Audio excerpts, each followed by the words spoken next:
Welcome back to the Simplify Senior Transitions podcast, the show that brings you real stories, expert guidance, and trusted resources to help families navigate the journey into senior living with confidence. I'm your host, Dale Corpus. I'm a senior transition specialist and real estate expert based in the San Francisco Bay Area. I'm also Filipino American and part of the sandwich generation, just like some of you, juggling work, raising kids, and figuring out how to best support our aging parents and even our grandparents. That's exactly why I started this podcast, because finding clear answers and support when caring for a loved one is hard. The information is scattered and it can feel like you're on your own. And my goal is to bring it all into one place. And today's guest is someone I've looked up to for some time now as I watched his story and journey on social media. Chris Punsalan is a caregiver, creator, and advocate who built a powerful online community around his role as a grandson. His videos documenting daily life with his Lola have reached millions and shined a light on what family caregiving really looks like, especially in the Filipino American experience. We're going to talk about his journey, the impact of culture and family, and what life looks like after caregiving when the legacy continues. So let's dive in. Welcome to the Simplify Senior Transitions podcast, where we help families navigate senior living, real estate, and everything in between. Hosted by Senior Transition Specialist Dale Corpus, this show brings you expert insights, real solutions, and stress-free strategies to make senior transitions simple. Ready to dive in? Let's go. So, Chris, welcome to the show. How are you? I'm good. Thank you so much for having me. I'm honored. I'm honored too. So this is a historic podcast episode for me in the sense that, number one, I have a social media influencer right on this podcast. And also it's my first live stream podcast. So if anything goes sideways, forgive me, I'm still learning how to live stream this podcast. But wanted to just jump into your story, Chris. So that being said, can you tell us about what made the relationship between you and your grandmother so special? Well, where do I mean, what a heavy question, right? There's so many, where do I begin? So I think what made our relationship so special was the fact that she raised me. She, and like many other immigrant grandmothers who came here from the Philippines specifically, were at home taking care of their grandchildren while the parents were at work. And I think that's the common story for many Filipinos out there. And many Filipinos that I've spoken to, Filipino Americans specifically, have been raised by their Lola or their grandma. And so there's a special bond between a grandson and a grandma, especially when you live in the same household. And so I think that's where our relationship started, is when I was born. And I've been with her since the beginning. And that later turned into me stepping into a role that she once played for me, where I had to be the hands and feet for my grandmother because she could no longer use her limbs and walk around. So when I first became my grandmother's caregiver, I wasn't ever thinking, let me repay her for all the times that, she was there for me. It was just an instinct that this is just the natural progression of life, and you step up for the people that you love, and there's no questions about it. Yeah. Now, what did caregiving look like day to day when it was just the two of you at home? We had a pretty packed schedule, but it was mundane but packed. So every day was the same. We would get up at 7. I would get her ready for breakfast, and that involves helping her use the bathroom, getting her cleaned up, getting her transferred onto the wheelchair, and then preparing her meals, and then repeating that process 3 to 4 times per day. And then on Fridays, she would have her usual everything shower. I know a lot of caregivers are familiar with the everything shower, where, Monday through Thursday, she's getting like a towel bath shower. But on Fridays is like, we got to get down and dirty and get her in the shower and do the whole thing. And so that was my routine pretty much for the full 8 years that I was her full-time caregiver, and I wouldn't change it for the world. I learned so much about my grandmother during that time, and we bonded in a way that I don't think I've ever bonded with any other person before. I'm sure I'll experience that when I have children one day, hopefully. And but it was a special experience that I'll never forget, and it's a story that I will continue to tell because I know how important it is. Nice. Now, what was the moment you realized I'm going to do this. I'm going to care for her myself.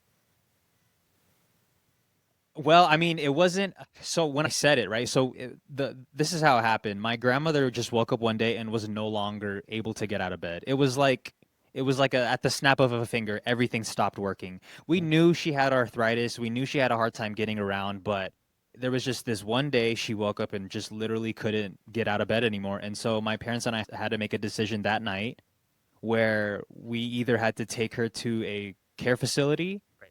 or figure out what to do. And so, without hesitation, I just said, I'll do it because I was in the last semester of college and I didn't have any opportunities lined up and I just said I'll do it, not knowing what the next years of my life were going to look like. I just said I'll do it because in no world could I see my grandmother in a care facility. Right, right, So right. Now, did you have support from other family members at the time, or was it mainly you navigating it solo?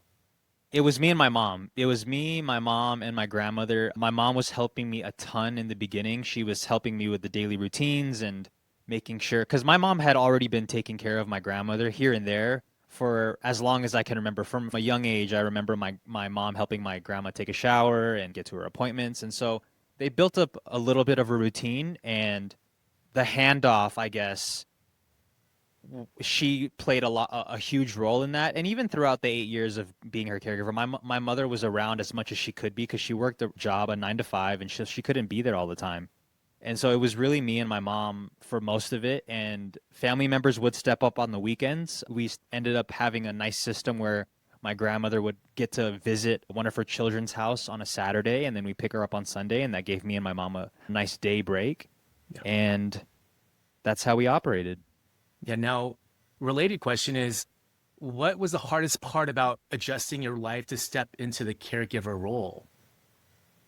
I think changing my perspective on freedom Okay. because I was a young college student. I was like 21 years old. I feel like that's like the age that you're just primed and ready to go out and hang out with friends and figure out what your life is like after college. And because I was thrown so quickly into this role, I had to change my perspective on what freedom meant. And that meant not being able to go out as much as I could, not being able to travel, not being able to take job opportunities that were coming my way, and all of these things that was really difficult for me to adjust to in the beginning because I really thought, coming out of college, I didn't really know what I was going to do. I just knew that I was going to do something with my life. And so, having to adjust to being at home 24/7 pretty much 6 days a week, it was a tough transition, but I think as soon as I accepted the role and I saw what a blessing this was for my grandmother and me, sooner that it was easier for me to accept like this isn't as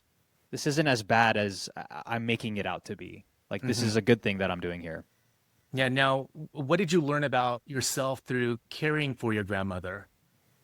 So many things. I think what the biggest lesson is you'll be so surprised at what you can get used to because the intimate tasks that I had to do for my grandmother, the personal tasks like helping her use the bathroom or giving her a shower or things of that nature. I think at the beginning it was so difficult for me to do because that's not something I'm familiar with. I don't know if it's because maybe I'm a male and that's not really the role that males play, but that was quickly washed away. After the first month of consistently doing it every single day, it just became second nature to me. And I couldn't imagine anybody else doing that for my grandmother. Even when we would take her to one of her children's house on Saturdays, I would still step in and come in and do the personal tasks on that Saturday because I didn't think and I didn't believe that anybody else could do it the way that we've done it. And there was a trust issue there on my part, but yeah, I guess that was the one of the biggest lessons is that you would surprise yourself what you can actually get used to. Okay, nice. Um, Now, I want to segue into some questions related to culture and family and faith. So, I'm Filipino American, just like you, and I know caring for our elders is part of our culture. In fact, it's almost considered taboo if you even think of wanting to send your parent or a grandparent to an assisted living community. We typically take care of our own, and a lot of times here in the Bay Area, like a lot of Filipinos, we are the caregivers. We Yeah. we run a lot of the board and care homes in the area. I mean, we dominate in that space. So how did your cultural upbringing influence your approach to caregiving? I mean, I think it influenced all of that. It probably was so integral for the decision for wanting to step up in the first place. But it wasn't until later that I started speaking to other people outside of the Filipino culture that it was a part of the Filipino culture. Like, it's just so ingrained in me that I'm not thinking that this is what's normal for Filipinos. I'm just thinking this is what's normal in general. Like, I had so many things that were presented to me that I wasn't familiar with, like people not growing up with their grandparents around, or people not having a close relationship with their siblings or parents, or all of these things that I feel like are so deeply rooted in Filipino culture that I didn't realize until I just started speaking to other people outside in other cultures. And so I think it was 100% the reason why I stepped up to do what I did. Okay, related question then. Did you ever feel pressure to meet cultural expectations, or were you motivated by something deeper? Never felt pressure. My parents checked in with me often throughout those Mhm. years, asking me if there was any support that I needed or if this was something that we should still continue. And it was always without a doubt, for sure. I couldn't imagine doing anything else, doing, stopping this responsibility. Like, there was never that thought in my mind. Was I called? I don't think I would use that language, at least in the time that I was caring for my grandmother. Now that I've done so much reflection on that time and my faith journey has strengthened post caregiving, and I feel like my walk with God has strengthened so much in the last year and a half that I do think I was being called to something greater. I just didn't know.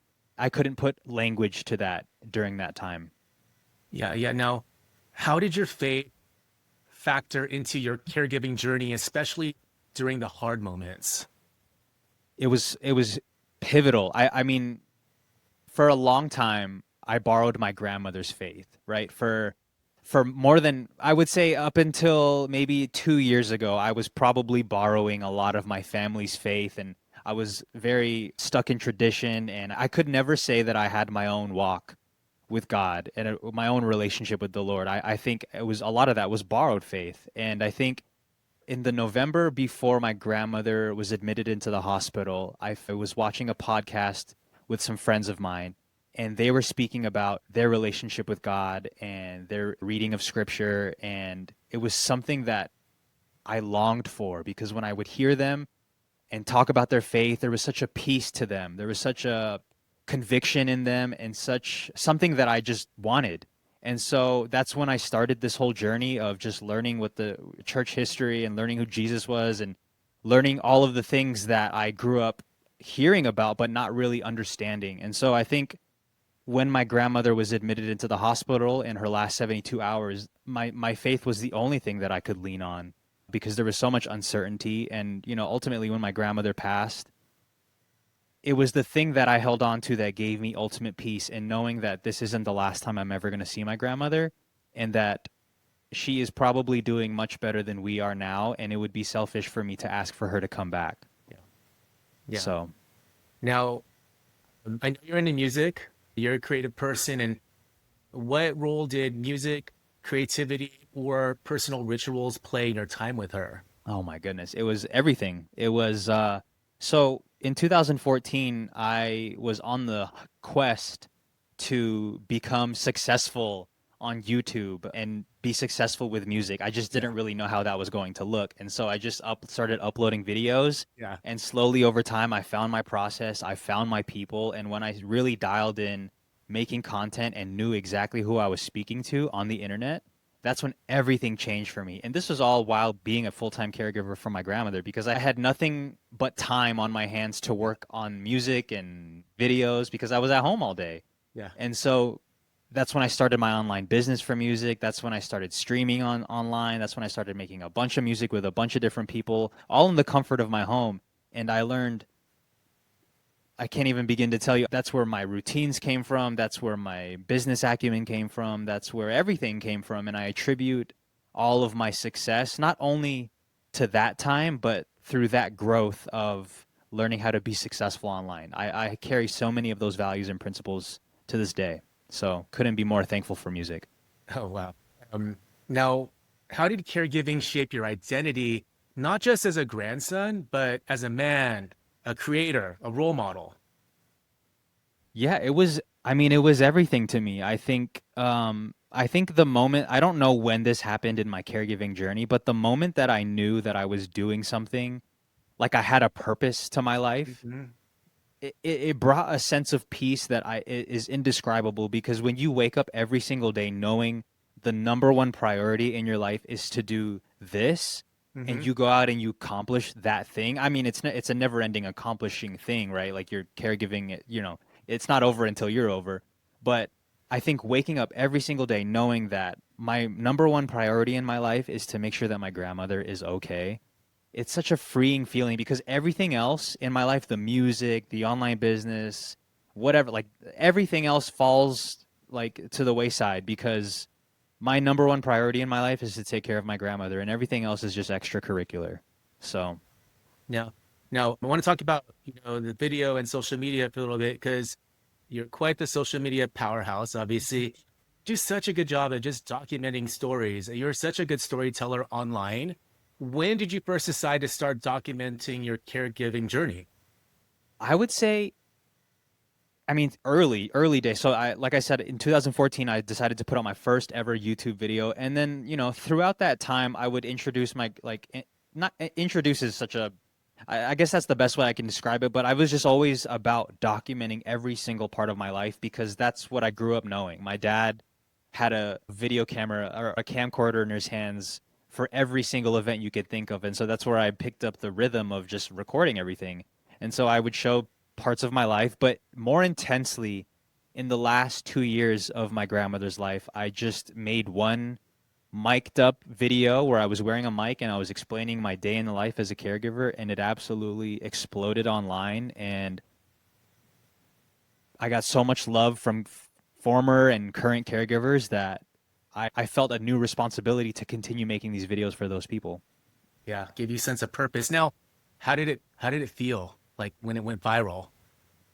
Um, it was intense. It was now again, I mean, by this point I'm very familiar with posting content online. Yeah. So I've had videos go quote unquote viral before, but this was something different. I think because the virality was also it came with people messaging me with long stories of who they are, what they're doing, and how it relates to me, or their story of I used to take care of my grandparents, and just seeing you reminded me so much of that time with them, and I'm so thankful to have found you online. And so it was the virality of it, it was cool, right? Like obviously it's cool to see people hitting like on your video, but I think what was more special to me were the people that reached out and the people that commented during that time. And even now, like people still, comment the same like story and their testimony of like how they found me or what they used to do for their grandparents or parents. And I think that was the thing that I treasure more than the views or the likes or the shares. Yeah, it feels like you had your way of creating this instant connection with somebody going through something similar, and they feel so close to you, so genuine and authentic, and it really, really shows. Now, were you ever have hesitant to share something so personal to the world? At the beginning, no, because I've always been so transparent online. I don't ever feel like I have anything to hide necessarily, which I think comes with its cons, right? Of Yeah. being extremely transparent. Like I've had many times where I've had a family member or one of my parents is like coming up to me and is like, maybe we shouldn't talk about this or maybe we shouldn't show that. And so I think in the beginning I did have to scale it back a little bit, not because I was trying to expose, but I was really coming from a place of I want people to feel seen, and I want this to be a teachable moment, because my grandmother was a teacher. She was a public school teacher for 20 years, and I think that was just another part of her that was ingrained in me, is to teach other people. But I had to quickly realize like maybe not everything should be shown online, and so I did become more aware of it soon after I posted that first video of me and my grandmother. Okay, now, how has your audience evolved since those early videos? Um, so in the beginning, I think it was a lot of people just telling me their personal story of how they were caregivers for somebody, or they're actively caring for somebody, and I've tried to keep up with as many of those people as possible. And because some people have been around since the very beginning, since that first video, I've heard updates and stories, and people have told me that when the person that they were caring for when they first reached out has passed, and now they're in a different season of life, and we sort of share this bond of, we were in it at the same time, and now we're out of it, and now we're trying to grieve together, and we're figuring out what that looks like.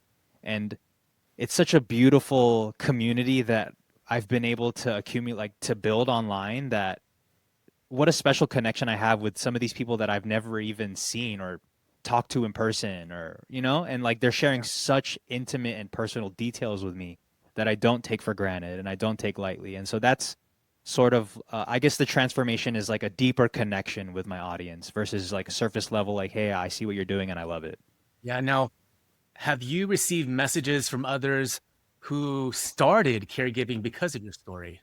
Yeah, I've actually received, yes, yes, to answer your question. And I've also received messages from parents who've said, my kids have watched your videos, and now they jokingly say that when we get older, they want to take care of us the way that I'm doing for my grandmother. So I get both sides. Yeah.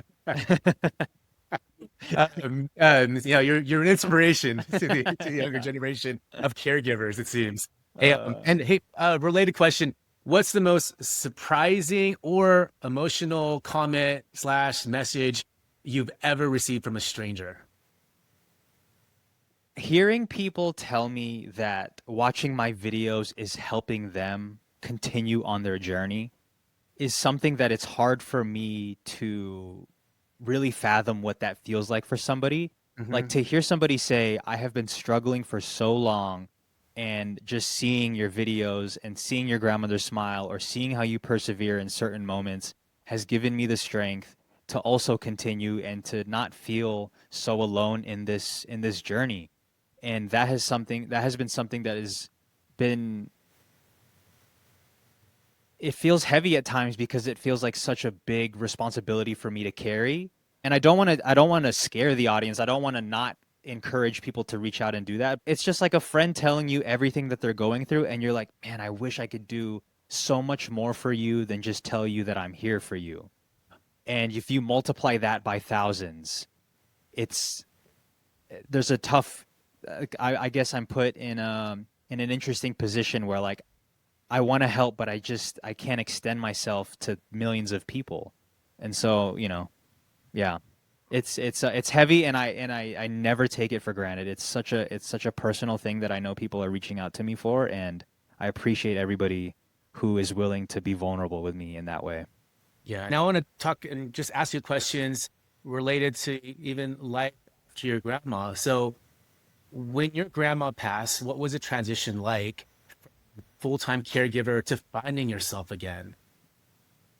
It's funny because I was actually just talking about this yesterday with my cousin, and we were trying to figure out in what way, like, how do we describe what caregiving looks like? Because it looks different to everybody.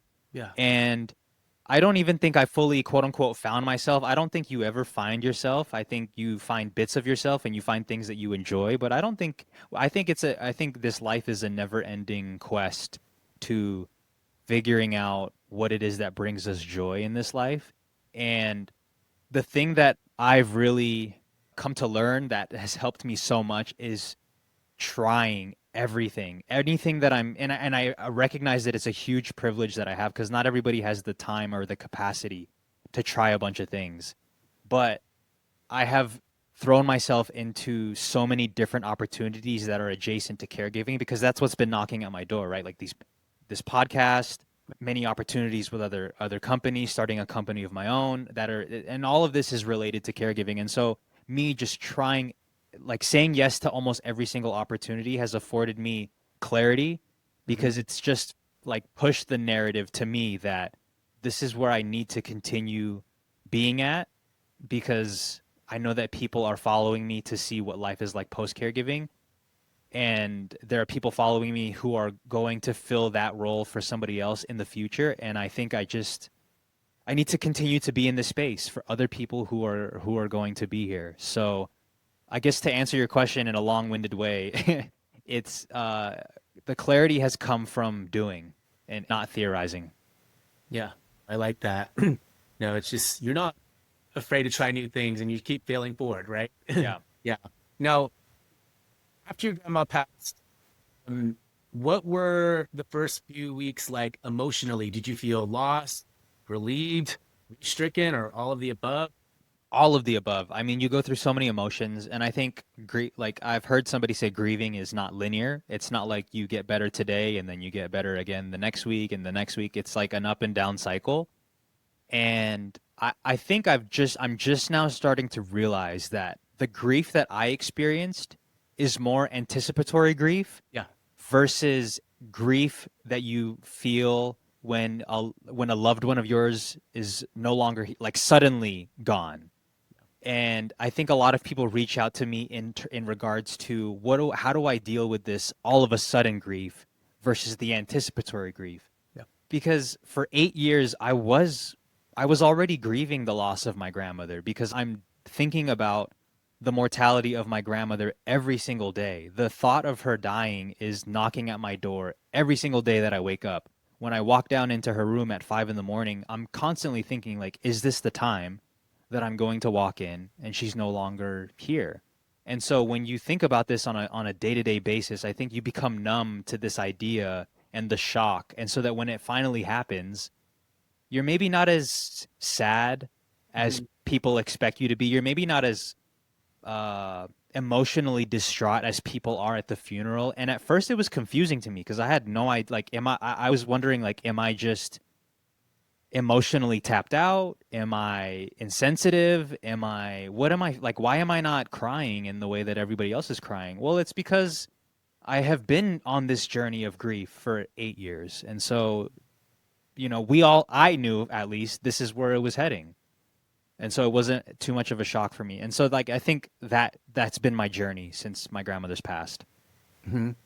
What do you wish people knew about that after caregiving period that no one really talks about? That's a good question. One, I wish people knew that the experience that other people feel might not be exactly what you feel, and that's Mhm. okay. I tell people that all the time. Like I was saying, people ask me all the time, "Hey, I just lost a parent.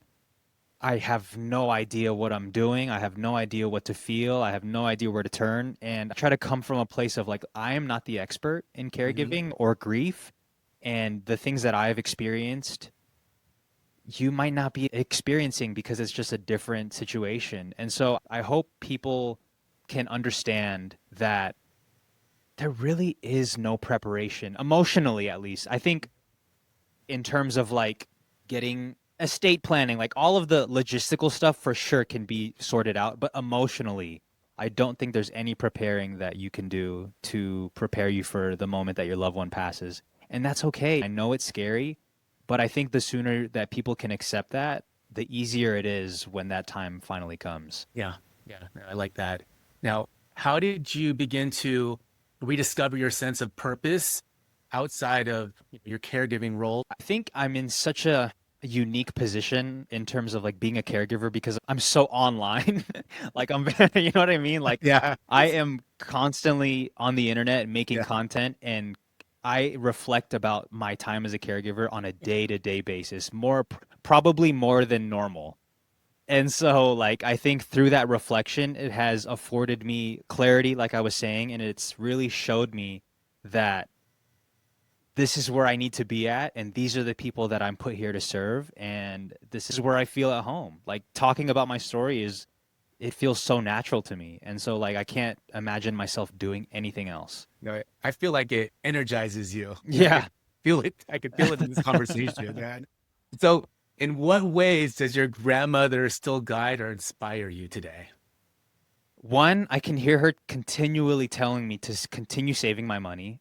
B, be frugal. That's what I can hear her saying that. I say that jokingly, but I do agree. And I think it would be such a waste to waste my blessings financially on frivolous things, on materialistic things that don't actually bring me long term joy. I'm not against, having material things, but I think if I'm buying something to bring me long-term joy, then I should probably check myself about that. So one, save money. Two, it's to share my blessings with other people, whether that be my time, my talents, anything that I have been given, I am called to share it. And I can constantly hear my grandmother telling me to do that, because even in my grandmother's later years, she was providing for her family back home, her sisters, her siblings in the Philippines. She was constantly checking on her house and making sure that it was kept, and making sure everybody back home was okay. And so I think those are the two things that really stand out. Those are the two values that I carry with me: is one, not being frivolous with my money, and two, sharing my blessings with family and friends. Nice. Now, do you see yourself as a caregiving advocate now, even though you're not caregiving full time anymore? Yes, 100%. I think that the word advocate is used a lot, and it could be very general, because, like, what does it mean for you to be a caregiver advocate, right? But I think when I hone in and zoom in on the word advocate, I think that means one, building a community and fostering a community of like-minded people, aka caregivers, or people Yeah. who are going to step into the season of caregiving, and pouring into them and sharing everything that I have, and not only sharing my experiences, hearing other people's experiences, and making a room full of people that can share their experience to then help other people going through it. So it's like a nonstop cycle of, like, sharing your story, but then also sharing your story is helping out people who are listening to you. And so I think that's one.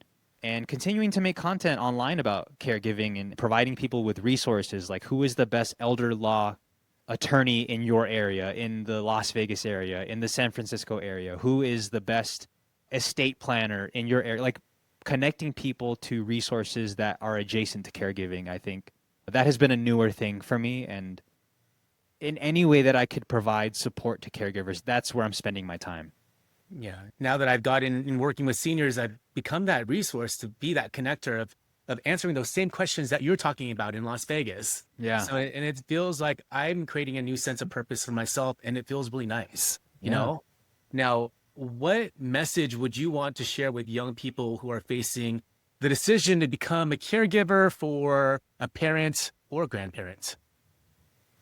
Oh, what a tough and noble responsibility to take on. Also, I want to be very transparent to people, and I don't, while I am an advocate for people caring for their grandparents or their parents or their loved one in the comfort of their home, I understand that not everybody has that luxury, and some people have to send their grandparents or their parents into a facility. And in no way do I want to be in the camp of looking down on that, because everyone's situation is so different, and I would hate to be placed in the category of, hey, this is the guy that wants, if you're not taking care of your loved one at home, then you're shunned, or like you're seen as like less than or whatever, because I think everyone's situation is different, right? So I think understanding that if you are put in a corner and you have to do that, that's okay. And if that's the best that you can do, and if the care that can be given to your parent or your grandparent exceeds what you could have provided at home in a facility, then by all means, do what you have to do. And I guess, I mean, there's so many things I want to tell future caregivers, but I think one thing that I've uncovered as a caregiver, and now that I'm on the other side talking to hundreds of caregivers on a day-to-day basis, caregivers have such a hard time asking for help. Yeah. Whether that means asking a friend or a family member to come in for a couple hours just so you could step outside or have lunch or have dinner with a friend, or finding respite care, or finding a facility that's willing to look after your loved one just for a little bit, just so you could get that space. I think more caregivers need to hear that they have the permission to do that, and that it's actually an act of love. It's an act of love to carve out space for yourself, because that's going to recharge you to 100 to take care of your patient or loved one at 100%. Because you can't pour from an empty cup. If Yeah. you're giving your loved one or your patient 10% when they deserve 100, you owe it to yourself and your loved one to find some help. Don't be shy, or don't be ashamed Mm-hmm. to ask for help. I mean, and I say this as somebody who felt shame in that, right? Who felt guilty for asking an auntie or a cousin, like, hey, can you step in Yeah. for a couple hours? Because to me, it felt like I've given up. Yeah. But really, it's an act of love for your patient or loved one to seek help and to refill your cup in another place so that you can come back and be fully present with your loved one. And so that's what I would hope that people hearing this can really take away from this, is that you have the permission to ask for help, and that you haven't given up. You're actually doing it because you are of service to this person. Yeah, that's a great message for everybody to hear. Now, what advice would you give to adult children who are watching their parents age but don't know where to start? Yeah, I mean, honestly, I wish I knew the right resource or guide to helping you out, because it's so situational. I have, in the last year of just like talking to facilities and talking to professionals, there are so many different diseases and situations and all of these things, and like where is the ultimate resource, right? Like I wish there was just a one stop shop for you to be like, hey, this is the thing that I'm experiencing, like what do I do next? And so I think just, and I hate giving general advice. I only want to give practical advice to people that can like actually learn Yeah. from. But looking for local resources in your area, there are people who are willing to help. And I think if you just start seeking, like if your mother has dementia or Alzheimer's, like looking for specialists in your area to help you with next steps. Like, what's the next step for my mom with Alzheimer's? Are we now in a rhythm of going once a month to the doctor? Or so I think awareness is the first step of knowing that your parent might be experiencing something, and then looking for professionals in your local area to help guide you through this season. Okay. Now, if someone listening is in the thick of caregiving right now and feels invisible, what would you say to them? I mean, obviously, I want to say you're not. I don't know if that feels like a Band-Aid to put on the statement, because that's such a real statement that I also felt, even after posting videos of my grandmother online and all these wonderful people would reach out and tell me their story. I still felt invincible. Or not invincible, invisible. I wish I felt invincible. I felt invisible. I felt like nobody truly understood what I was going through. I only shared that sentiment with my mother, but there's only so much that I could share with my mother, where it's like, it got to a point where it was like, yeah, we get it. We're both fed up, but what is that really going to do for our situation? So I think, one, to understand that you truly are not alone and that there's community out here. I've built out community, and there are so many kind people on the internet, and I know that feels like such a Band-Aid answer, and it doesn't address the root, but you're not alone. And I experienced what the feelings that you're feeling too. And yeah, you're not alone, and there's community out there for you online. I think the one thing that everybody could use is more support, right? Like physical support. Like people want people to step in and help you out for like, give me a week-long vacation so I could take a break. But I think aside from that, I think just wanting to be heard by other people is so key for caregivers. Like if you could just sit down for 10 to 15 minutes and talk to another caregiver who knows what you're going through, and you just vent all of these things that you've been harboring, I think that does so much for a person. So I think seeking community online is so important. No, I like that. Now, one of my last questions is, what's one thing you think the world needs to understand better about caregivers? Ooh. That it's tough. It's a full-time job.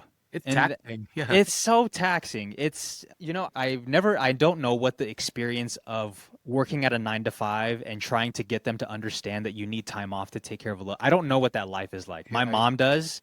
And I know that a lot of people listening to this do know what that life is like. And a lot of employers don't recognize that caregiving for a mother or a father or a grandparent, it's a full-time job, especially if they're deep in the stages of Alzheimer's or dementia, or they can't move, or whatever the case may be. It is a full-time job. And I hope through the advocacy that I'm doing and that you're doing by platforming people and letting people speak, talk about their experience, I hope that we can really get the world to understand that caregiving is a full-time job and that we need to respect it. And as employers, I don't know what the right answer is for employers, but if we could get some support for the caregiver to be able to do both. Because one, I mean, I could go on a whole rant about this, but caregivers are severely underpaid, and there's no way you could survive off a caregiver salary. Like, it's almost impossible. It's impossible. I'm not even gonna say it's impossible. And so, like, to have to be at home full time and to also be thinking about how am I going to maintain this 9 to 5 job, I can't even imagine. So I hope we can get to a world where caregiving is respected as a full-time job and people can stay at home with their loved one and not have to think about working another job. Nice. Now, we covered a lot. Yeah. Yeah, I want to just double check. Is there anything I should have asked you that I didn't ask you yet? That is a good question. Nothing I can think of. I feel very relieved that I was able to say everything that I wanted to. No, I can't think of anything. Then where can people connect with you, follow your journey more or support your ongoing work? Yeah, I'm on all social media platforms, Facebook, Instagram, YouTube, TikTok. If you just search Chris Punsalan, even if you spell it wrong, it'll probably autocorrect and you'll find it. And direct messages or emails, I try to read every single comment, email, DM. In any way that you try to reach out to me, I try to respond. And so if you have a question or anything, don't feel hesitant to reach out. I've gotten a lot of that where I reply to people and they're like, I had no idea you would have had time to reply. But like, this is literally all I do. So I'll have nothing but time to reply. I have like a trivia related question then. How many DMs do you get a day? Oh, it's intense. I get hundreds a day, and it's overwhelming, and I try so hard. I mean, I've had to hire somebody to help me get through all of them, right? Because I don't want to miss anything, and I want to respect people's honesty and vulnerability. So I get so many messages every day. Well, I'm happy that somehow, some way my DM got to you and then you replied, knowing that you have so much volume of messages coming through. Yeah. So wrapping up, Chris, I just wanted to say thank you so much for being here today. Your honesty, love, and voice have uplifted so many caregivers, especially in the Filipino American community. So what you share today is a reminder that caregiving is not just a responsibility, it's an act of legacy, resilience, and deep human connection.